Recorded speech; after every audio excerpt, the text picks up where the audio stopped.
নদী সেতুতে যুক্ত হলো বাংলাদেশ ভারত, নতুন অধ্যায়ের সূচনা বললেন মোদি। আঞ্চলিক উন্নয়নের আশাবাদ শেখ হাসিনা। বিশ্ববিদ্যালয় খোলার আগেই 1,30,000 শিক্ষার্থীকে করোনার টিকা, স্বাস্থ্যবিধি মেনে চলার অনুশাসন। দুর্নীতির মামলায় হাজী সেলিমের 10 বছরের কারাদণ্ড বহাল, 30 দিনের মধ্যে আত্মসমর্পণের নির্দেশ।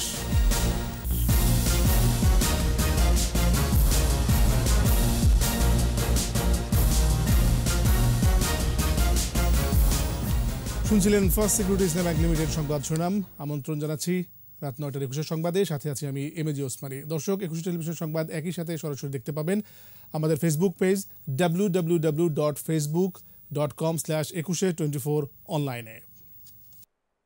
Mega spider ceiling fan, mega বাতাসে শান্তির পরশ। প্রথম নদী সেতুতে যুক্ত হলো বাংলাদেশ ভারত। প্রধানমন্ত্রী শেখ হাসিনা ও ভারতের প্রধানমন্ত্রী নরেন্দ্র মোদি ভার্চুয়ালি যুক্ত হয়ে ফেনী নদীর উপর নির্মিত মৈত্রী সেতুর উদ্বোধন করেন। এর ফলে চট্টগ্রাম সমুদ্র বন্দরে সরাসরি ভারতের ত্রিপুরা রাজ্যের যোগাযোগ স্থাপিত হলো। এই সেতু বাংলাদেশ ও ভারতের বাণিজ্য বাড়াতে সহায়তা করবে বলে আশা প্রকাশ করেন প্রধানমন্ত্রী শেখ হাসিনা ও ভারতের প্রধানমন্ত্রী নরেন্দ্র মোদি। প্রণব চক্রবর্তী রিপোর্ট। 2010 সালের জানুয়ারিতে প্রধানমন্ত্রী শেখ হাসিনার দিল্লি সফরে রামগড় সাবরুম স্থলবন্দর চালুর যৌথ সিদ্ধান্ত হয়।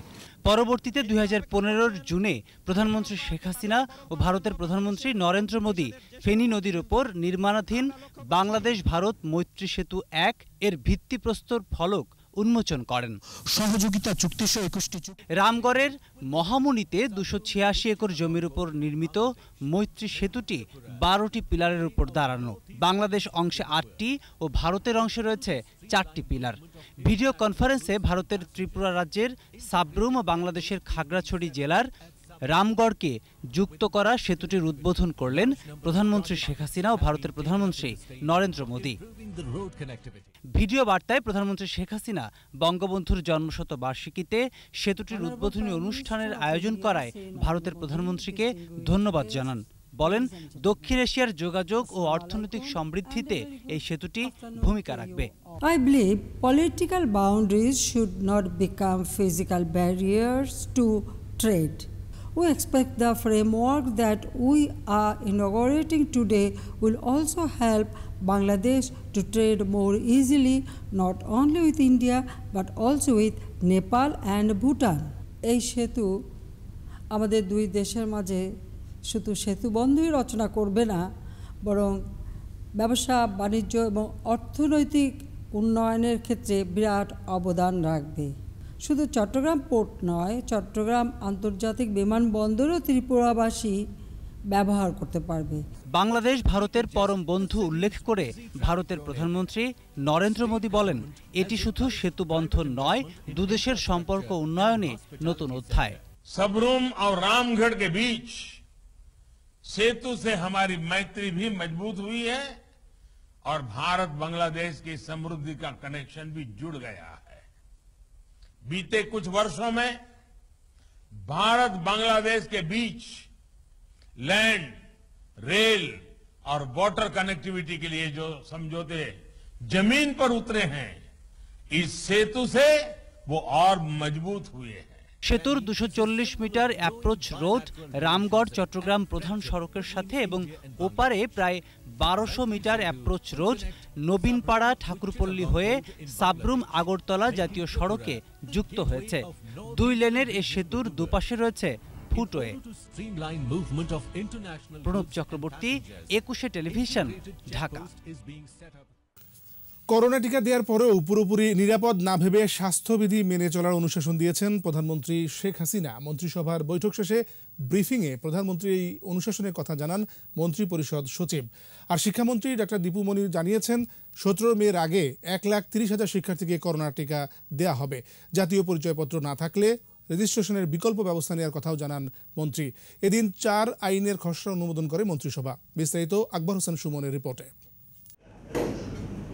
সচিবালয় মন্ত্রিপরিষদ সভাকক্ষে নিয়মিত বৈঠকে গণভবন থেকে ভার্চুয়ালি যুক্ত হন প্রধানমন্ত্রী শেখ হাসিনা। মন্ত্রিসভায় উত্থাপিত কুড়িগ্রাম বিশ্ববিদ্যালয় আইন, বাংলাদেশ শিশু হাসপাতাল ও ইনস্টিটিউট আইন ও সরকারি ঋণ আইন 2021 সহ 4 আইনের খসড়ায় চূড়ান্ত অনুমোদন দেওয়া হয়। বৈঠক শেষে সাংবাদিকদের সঙ্গে কথা বলেন শিক্ষামন্ত্রী ডাক্তার দীপু মনি। বিশ্ববিদ্যালয়ের কার্যক্রম শুরুর আগেই শিক্ষার্থীদের করোনার টিকা নিশ্চিত করার আশ্বাস দেন তিনি। আবাসিক ছাত্র 1,30,000 মতো, অগ্রাধিকার ভিত্তিতে বিশ্ববিদ্যালয়ের আবাসিক ছাত্র যারা, তাদেরকে আগে দেওয়া হবে, তারপরে টিকা যত আসতে থাকবে তত বাকিদেরকেও টিকার আওতায় নিয়ে আসা। স্বাস্থ্য সেবা বিভাগের শিশু হাসপাতাল ও ইনস্টিটিউট আইন প্রসঙ্গে স্বাস্থ্যমন্ত্রী জানান, নতুন আইন অনুযায়ী হাসপাতালটি ট্রাস্টের বদলে নিয়ন্ত্রণ করবে বোর্ড। এছাড়া বাড়বে হাসপাতালের পরিধি। সেখানে শুধু সেবাই হবে না, সেখানে অন্যান্য যে গবেষণার দিক, ডিগ্রি দেওয়া, প্রশিক্ষণ, এই বিষয়গুলো ওখানে আছে এবং আগামীতে এই হাসপাতাল আরও বড় করা হবে, আরও বৃদ্ধি হবে।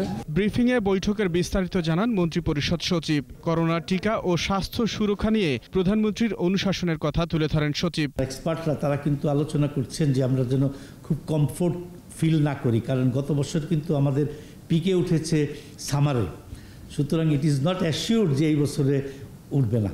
রমজান মাসে প্রয়োজনীয় 6টি পণ্যের পর্যাপ্ত মজুদ থাকবে, দাম বাড়বে না বলে মন্ত্রিসভাকে বাণিজ্যমন্ত্রী আশ্বাস দিয়েছেন বলে জানান সচিব। মন্ত্রী পরিষদকে আশ্বস্ত করেছে যে আমাদের যে পরিমাণের ডিমান্ড এবং সেই তুলনায় আমাদের মজুদ কমফোর্টেবল আছে এবং টিসিবি যে ইম্পোর্ট করতেছে সেটা রোজার অনেক আগেই দেশের মধ্যে চলে আসবে। আকবর হোসেন সুমন, 21 টেলিভিশন, ঢাকা। অবৈধ সম্পদ অর্জনের মামলায় আওয়ামী লীগের সংসদ সদস্য হাজী সেলিমের 10 বছরের দণ্ড বহাল রেখেছেন হাইকোর্ট। তথ্য গোপনের অভিযোগে 3 বছরের সাজা থেকে অব্যাহতি পেয়েছেন তিনি। বিচারপতি মইনুল ইসলাম ও বিচারপতি KM জহিরুল হকের বেঞ্চ রায়ের কপি পাওয়ার পর 30 দিনের মধ্যে বিচারিক আদালতে আত্মসমর্পণের নির্দেশ দিয়েছেন। বিস্তারিত শাকিরা আরজু রিপোর্টে। 2007 সালের 24 অক্টোবর হাজী সেলিমের বিরুদ্ধে লালবাগ থানায় অবৈধ সম্পদ অর্জনের অভিযোগে মামলা করে দুদক। পরের বছরের 27 এপ্রিল তাকে 13 বছরের কারাদণ্ড দেন বিচারিক আদালত। 2009 সালের রায়ের বিরুদ্ধে হাইকোর্টে আপিল করলে সাজা বাতিল হয়। পরে হাইকোর্টের রায়ের বিরুদ্ধে আপিল করে দুর্নীতি দমন কমিশন। পুনরায় হাইকোর্টের শুনানির নির্দেশ দেন আপিল বিভাগ। আপিল শুনানি শেষে রায়ে সাজা বহাল রাখেন হাইকোর্ট। তবে অব্যাহতি পেয়েছেন তথ্য গোপনের অভিযোগে 3 বছরের সাজা থেকে। সেই সাথে 10 লাখ টাকা জরিমানা, অনাদায়ে আরও 1 বছর কারাদণ্ড দিয়েছেন হাইকোর্ট। দুদকের আইনজীবী জানান, অবৈধভাবে অর্জন করা হাজী সেলিমের 26 কোটি টাকা বাজেয়াপ্ত থাকবে। 26 কোটি টাকার উপরে জ্ঞাত আয় বহির্ভূত সম্পদ, সেটা পুরোটাই বাজেয়াপ্ত হয়ে গেল, সেটা রাষ্ট্র বরাবরে বাজেয়াপ্ত হবে, আর তার জন্য ওনার সাজা হলো 10 বছর। এটা আমরা কমিশনকে জানাবো, আপিল হবে কিনা এটা কমিশন সিদ্ধান্ত নেবে। এটা আপিলকে আমি এটা লিখিতভাবে কমিশনকে অবগত করতে হবে, তারপর কমিশন সিদ্ধান্ত নেবে এই 26 দিনের বিরুদ্ধে আপিল করবে কিনা। এদিকে রায়ের বিরুদ্ধে আপিল করার কথা জানিয়েছেন হাজী সেলিমের আইনজীবী। আমরা এই রায়ের বিরুদ্ধে মহামান্য অ্যাপেলেট বিভাগে আমরা আপিল ফাইল করব। আমরা এই রায়ের পর্যবেক্ষণ যা শুনেছি তাতে আমরা যা পেয়েছি যে এখানে দেখা যায় যে আমার জ্ঞাত আয়ের বহির্ভূত সম্পত্তি প্রমাণ না হওয়া সত্ত্বেও আমাদেরকে সাজা দেওয়া হয়। এর আগে বিচারিক আদালত থেকে নথি তলব করেন হাইকোর্ট। এ মামলায় হাজী সেলিম জামিনে আছেন। উনি অ্যাকর্ডিং টু 66(2)D অনুযায়ী ওনার টোটাল বার হয়ে যাবে সংসদ সদস্যপদ থাকার আর যোগ্যতা হারিয়েছেন। শাকিরা আরজু, 21 টেলিভিশন, ঢাকা।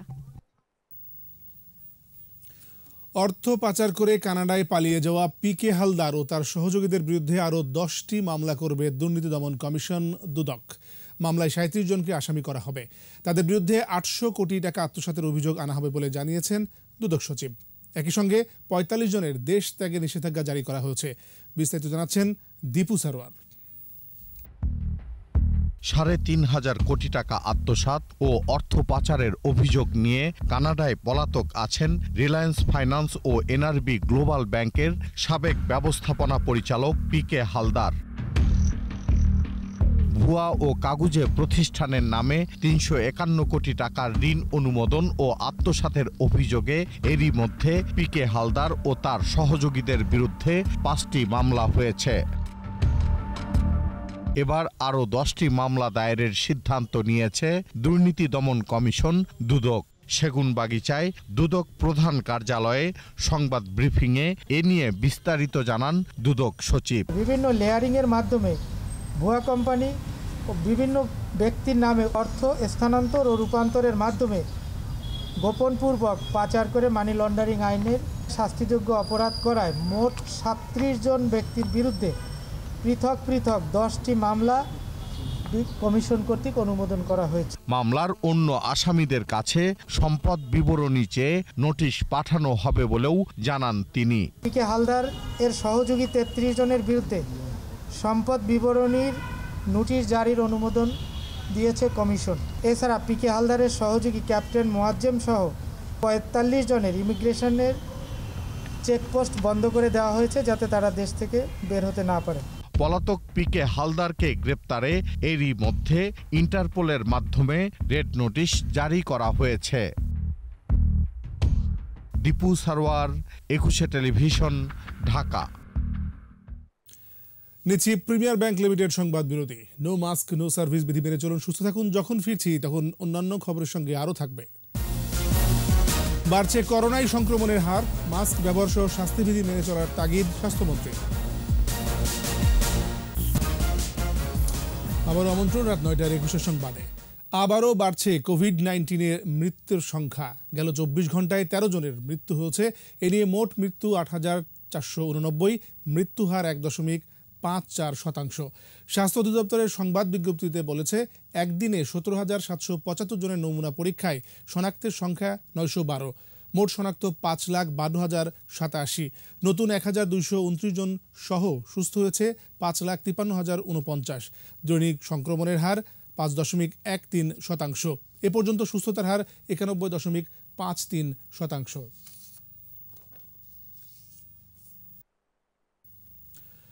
মাস্ক না পরা ও সামাজিক দূরত্ব না মানায় করোনা সংক্রমণ বাড়ছে বলেছেন স্বাস্থ্যমন্ত্রী জাহিদ মালেক। রাজধানীর একটি হোটেলে মুজিববর্ষ উপলক্ষে বছরব্যাপী যক্ষ্মা বিষয়ক জনসচেতনামূলক কর্মসূচির উদ্বোধনে পদক্ষেপ ও দিক নির্দেশনায় করোনা মোকাবেলায় বিশ্বের অন্যান্য দেশের তুলনায় ভালো অবস্থানে বাংলাদেশ।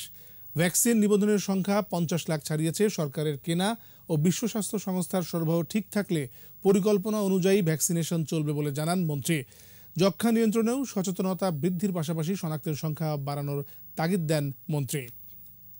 যেভাবে কক্সবাজারে এবং চিটাগাংয়ে সিলেটে যেভাবে লোকে বেড়াতে গেল, যেভাবে সামাজিক অনুষ্ঠান হচ্ছে, কোনো মাস্ক পরার বালাই নাই, সামাজিক দূরত্ব করার বালাই নাই, আমাদের সংক্রমণ তো বাড়বেই। হাসপাতালে রোগীর সংখ্যা বেড়ে গেছে আগের তুলনায়। কাজে আমাদেরকে এখন থেকে আবারও সজাগ হতে হবে। আসন্ন ইউনিয়ন পরিষদ নির্বাচন ঘিরে দলীয় মনোনয়ন ফর্ম বিক্রি শুরু করেছে আওয়ামী লীগ। ধানমন্ডি আওয়ামী লীগের সভাপতির রাজনৈতিক কার্যালয় থেকে এই ফর্ম সংগ্রহ করছেন আগ্রহী প্রার্থীরা। মনোনয়ন পেলে জয়ের ব্যাপারে আশাবাদী সকলে। প্রথম ধাপে দেশের 371টি ইউনিয়ন পরিষদে 11 এপ্রিল ভোট হবে। এসব ইউনিয়ন পরিষদে মনোনয়নপত্র দাখিলের শেষ তারিখ 18 মার্চ। মনোনয়নপত্র বাছাইয়ের 19 মার্চ আর প্রত্যাহারের শেষ তারিখ 24 মার্চ।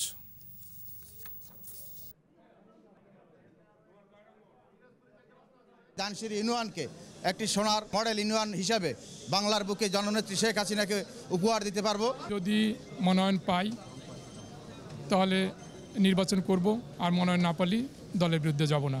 আমি যদি মনোনয়ন পাই, নির্বাচিত হই, মালিখালী ইউনিয়নকে একটি ডিজিটাল দুর্নীতিমুক্ত ইউনিয়নে পরিণত করব। এবার ব্যবসা বাণিজ্যের খবর।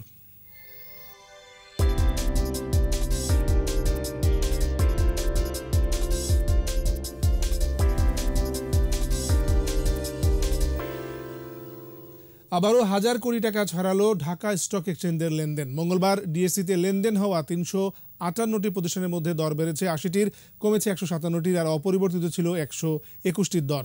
ডিএসসির প্রধান সূচক ডিএসসিএক্স প্রায় 13 পয়েন্ট কমে নেমে আসে 5591 পয়েন্টে। দিন শেষে ডিএসসিতে লেনদেনের পরিমাণ দাঁড়ায় 1043 কোটি 38 লাখ টাকা। সূচক কিছুটা বেড়েছে। অপর স্টক এক্সচেঞ্জ সিএসসিতে লেনদেন হয়েছে 50 কোটি 56 লাখ টাকার শেয়ার ও মিউচুয়াল ফান্ড।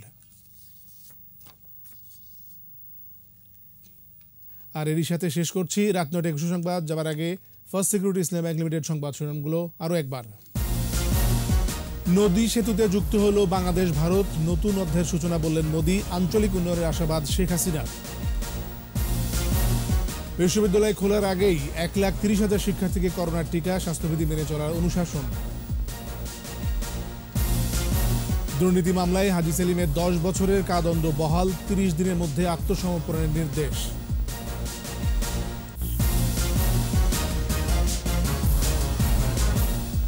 সর্বশেষ খবর জানতে ডায়াল করুন 202 নম্বরে আর ভিজিট করুন equity-tv.com এই ওয়েবসাইটে। এছাড়া ফেসবুকে ভিজিট করতে পারেন facebook.com/2124 অনলাইনে।